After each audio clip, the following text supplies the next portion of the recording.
Hey, good morning, everybody. I'm Hot Rod Bob. You've got gas, the morning edition. We're back for another day, another show. And one of the things I wanted to talk about, and it's always on my mind, is cars that are fun. And a lot of cars that are fun are sports cars. But the car that epitomizes sports cars in America, or American made, is the Corvette. Now, the Corvette was introduced at the Waldorf Astoria in 1953, but there were three variants of the Corvette that year.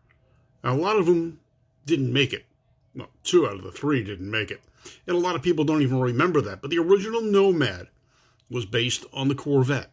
It was a fiberglass station wagon Corvette, two-seater. There was also the Corvair, the original Corvair.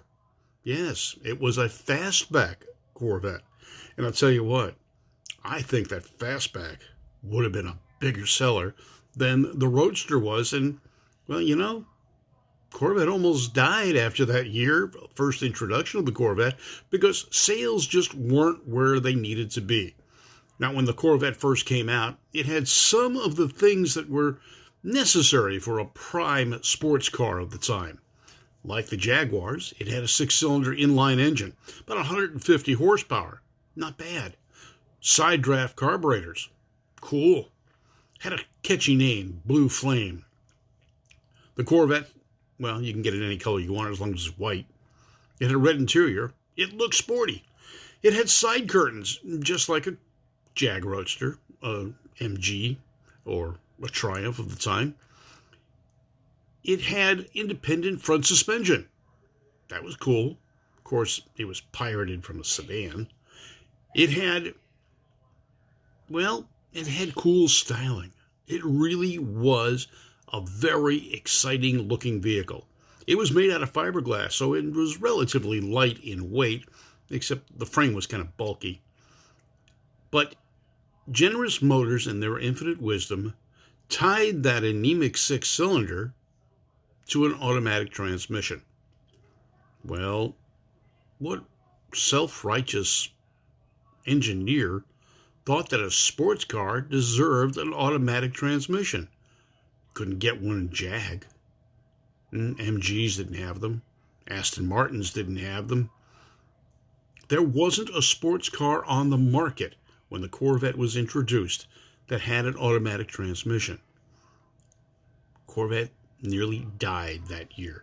They had trouble selling the cars they produced, but part of the issue was not necessarily the lack of performance from the Corvette, but it was also some of the challenges from within. Now, a lot of people think the Corvette isn't the best or the most popular sports car in America or the best sports car in America. But let's think about this for a second. The Corvette has been in production almost every year since it was introduced. Now, it did miss 1983. There was no 1983 production Corvette. There was a 1983 Corvette. They made enough to test and determine that that was what they were going to go with, but they never saw the light of day as far as the public. There is one on display at the Corvette Museum. But the Corvette, well, it had some challenges from within Generous Motors. Oldsmobile had what they called the F88. Now, it was fiberglass bodied, used the Corvette chassis, but unlike the engineers at Chevrolet, they actually put a V8 engine in the Oldsmobile F88. It had a little bit swoopier styling and looked a little bit bulkier. The Corvette looked far more trim to me and more like a sports car.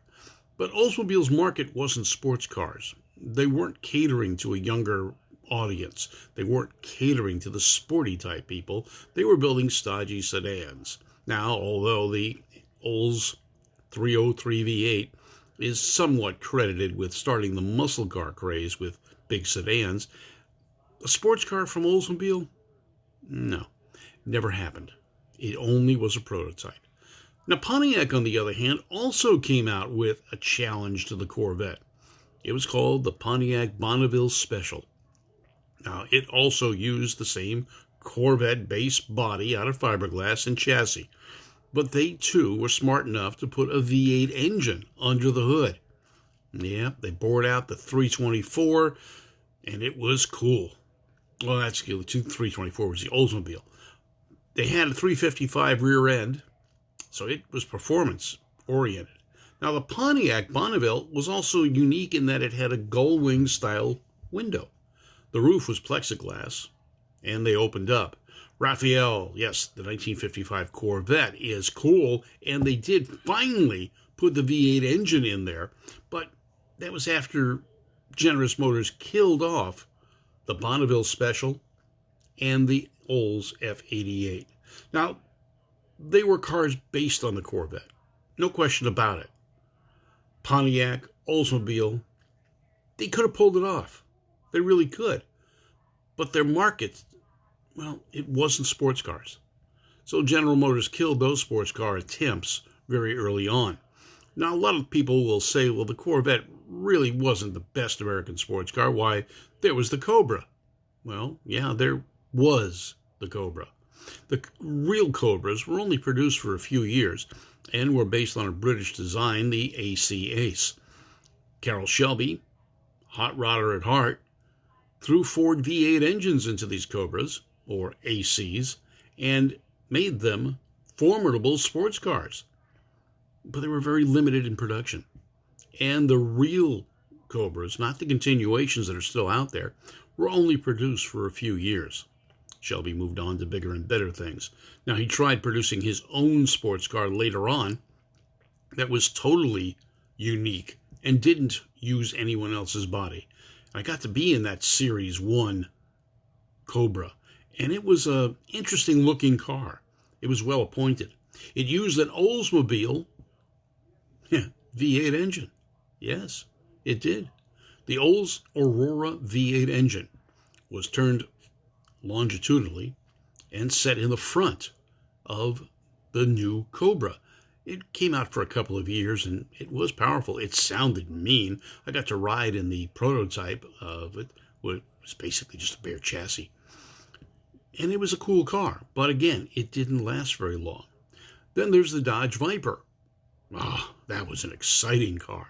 And it did resemble, in my mind, and maybe others, the Cobra Coupes designed by Peter Brock. Yeah, it was cool. It had that massive V10 engine. It had that rumble, that roar. It was a dominant force at Le Mans for a while. But it, too, died. They did not produce it for very long. Now, some people may say, well, what about the Mustang or the Thunderbirds? Well, the actual production Mustangs never were two-seater. There was a two-seat Mustang early on in testing in 1963, but it never saw the light of day as far as a production vehicle. It was also powered by a four-cylinder engine in the back, and yeah, kind of had some lineage to the Ford GTs, but really didn't make it, and never was sold to the public. What else? Well, the Thunderbird. It was a two-seater, right? Sports car, right? Wrong. Ford never marketed the Thunderbird as a sports car. It was a two-seat personal luxury car. Now, there were performance versions of it, and Ford got it right. Roll-up windows. They even offered the 3-speed manual transmission right off the bat, although most of them were automatics. It had the 292 V8, later the 312. It even had a supercharger option by 1957. But was it a sports car? No, and Ford never said it was and won't say it is now. So the Corvette, well, it is the longest lasting American-made sports car. Kaiser had the Darren. You might remember that. You might not even know what that was, some of you younger folks that are watching. The Darren was kind of interesting. It had sliding doors. They slid into pockets in the fenders. Easier to get in and out of. Had a 6-cylinder engine and a supercharger as an option. Raphael says, what about the AMX? Well, that wasn't a sports car either. That was a 2-seat GT car. So, yeah, AMC missed the mark. They never did come out with a sports car. They came out with some cool cars, the Javelins, the AMXs, the first AMXs. They were kind of neat, but not a sports car. So what other U.S. manufacturers could have had a sports car? Well, they all could have, but only Darren from Willys, or Kaiser, was close to a Challenger. But the company was in financial trouble, and it didn't last very long. Cool cars, though. So the Corvette is still America's favorite and longest-lasting sports car, production sports car, from a major automotive manufacturer. And I love them. Got two of them. My wife has a 5th generation. I've got a 4th generation. They're fun cars to drive. And they're fun cars to enjoy. The Corvette, America's sports car. Always has been, always will be. The Corvette, an American icon. I'm Hot Rod Bob. You've got Gas, the morning edition. Thanks for tuning in. Gas brought to you by Service Tech Equipment, where all the equipment you need for the shop you've got. Whether it's a commercial shop or your home shop, Service Tech Equipment out of Simi Valley, California is there to help. You can contact them right here on Facebook, Service Tech Tools and Equipment. Check them out. Say hi to Craig. Tell him Gas sent you. Also, Robin Millar, keeping Pete Millar's art alive with drag cartoons. Check them out, both. You'll enjoy them. I'm Hot Rod Bob. You've got Gas, the morning edition. Hi, Troy Light. How are you doing today? Hope all is well. Take care now.